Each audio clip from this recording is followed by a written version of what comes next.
Genèse au chapitre 21. L'Éternel se souvient ce qu'il avait dit à Sarah, et l'Éternel accomplit pour Sarah ce qu'il avait promis. Merci Seigneur parce que tu es Dieu, tu n'es pas homme Seigneur, et tu tiens tes promesses. Tu es fidèle et véritable. Sois béni Père. Amen. Sarah devint enceinte et elle enfanta un fils à Abraham dans sa vieillesse, au temps fixé dont Dieu lui avait parlé. Abraham donna le nom d'Isaac au fils qui lui était né, que Sarah lui avait enfanté. Abraham circoncit son fils Isaac, âgé de 8 jours, comme Dieu lui avait ordonné. Oui, Seigneur, donne-nous de t'obéir entièrement. Et merci de ce qu'aujourd'hui, Seigneur, tu parles uniquement de la circoncision du cœur et non plus celle de la chair, Seigneur. Au nom de Jésus, Amen. Abraham était âgé de 100 ans, à la naissance d'Isaac, son fils. Et Sarah dit, « Dieu m'a fait un sujet de rire. Quiconque l'apprendra rira de moi. » Elle ajouta, « Qui aurait dit à Abraham, Sarah allaitera des enfants. Cependant, je lui ai enfanté un fils dans sa vieillesse. L'enfant grandit et fut sevré, et Abraham fit un grand festin le jour où Isaac fut sevré. Oh Seigneur, tu es merveilleux, Seigneur. Qui aurait dit qu'une femme de 99 ans, Seigneur, pouvait allaiter, Seigneur mon Dieu. Merci pour tes miracles, Seigneur, parce que même, Seigneur, des ossements morts, tu les ramènes à la vie, Seigneur mon Dieu.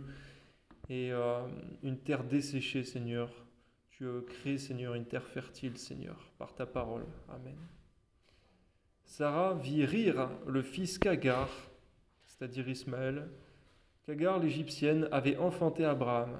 Et elle dit à Abraham, « Chasse cette servante et son fils, car le fils de cette servante n'héritera pas avec mon fils, avec Isaac. » Cette parole des plus forts aux yeux d'Abraham, à cause de son fils, Ismaël.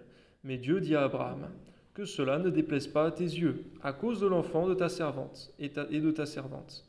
Accorde à Sarah tout ce qu'elle te demandera, car c'est d'Isaac que sortira une postérité qui te sera propre. Je ferai aussi une nation du fils de ta servante, c'est-à-dire Ismaël, qui est ta postérité. » Abraham se leva de bon matin, il prit du pain et une outre d'eau qu'il donna à Agar et plaça sur son épaule.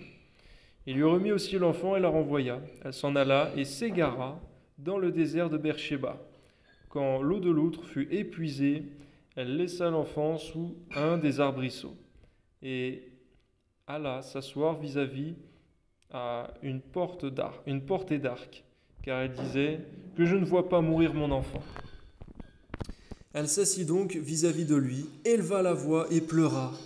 Dieu entendit la voix de l'enfant, et l'ange de Dieu appela du ciel Agar et lui dit « Qu'as-tu, Agar? Ne crains point, car Dieu a entendu la voix de l'enfant dans le lieu où il est. Lève-toi, prends l'enfant, saisis-le de ta main, car je ferai de lui une grande nation. » Et Dieu lui ouvrit les yeux, et elle vit un puits d'eau. Elle alla remplir d'eau l'outre, et donna à boire à l'enfant. Dieu fut avec l'enfant qui grandit, habita dans le désert et devint tireur d'arc. Il habita dans le désert de Paran, et sa mère lui prit une femme du pays d'Égypte. Seigneur, garde-nous, Seigneur, de nous allier, Seigneur mon Dieu, par le mariage, Seigneur, avec les femmes du monde. Seigneur, au nom de Jésus, Amen. En ce temps-là, Abimelech, accompagné de Picol, chef de son armée, parla ainsi à Abraham. « Dieu est avec toi dans tout ce que tu fais. Jure-moi maintenant, ici, par le nom de Dieu, que tu ne tromperas ni moi, ni mes enfants, ni mes petits-enfants, et que tu auras pour moi et le pays où tu séjournes la même bienveillance que j'ai eue pour toi. » Abraham dit, « Je le jurerai. » Mais Abraham fit des reproches à Abimelech au sujet d'un puits d'eau dont s'étaient emparés de force les serviteurs d'Abimelech. Abimelech répondit, « J'ignore qui a fait cette chose-là. Tu ne m'en as point informé, et moi je ne l'apprends qu'aujourd'hui. » Et Abraham prit des brebis et des bœufs qu'il donna à Abimelech, et ils firent tous deux alliance. Abraham mis à part cette jeune brebis. Seigneur, donne-nous de comprendre à tous, aujourd'hui en cette société déboussolée, Seigneur, ce qu'est une alliance, Seigneur. Une alliance, Seigneur mon Dieu, tu nous mets à cœur que c'est quelque chose qu'on ne peut pas briser, Seigneur. C'est quelque chose d'indestructible, quelque chose, Seigneur, de fort, Seigneur. Je te prie au nom de Jésus que tu nous donnes à tous la considération de ce qu'est une alliance, parce que toi, tu considères une alliance, Seigneur. Sois béni, Père, au nom de Jésus. Amen.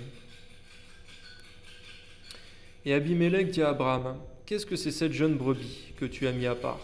Il répondit, « Tu accepteras de ma main ces 7 brebis. afin que cela me serve de témoignage que j'ai creusé ce puits. C'est pourquoi on appelle ce lieu Beersheba, car c'est là qu'ils jurèrent l'un et l'autre. Ils firent donc alliance à Beersheba, après quoi Abimélec se leva avec Picol, chef de son armée, et ils retournèrent au pays des Philistins. Abraham planta des tamarisques à Beersheba, et là il invoqua le nom de l'Éternel, Dieu de l'éternité. Abraham séjourna longtemps dans le pays des Philistins. Amen.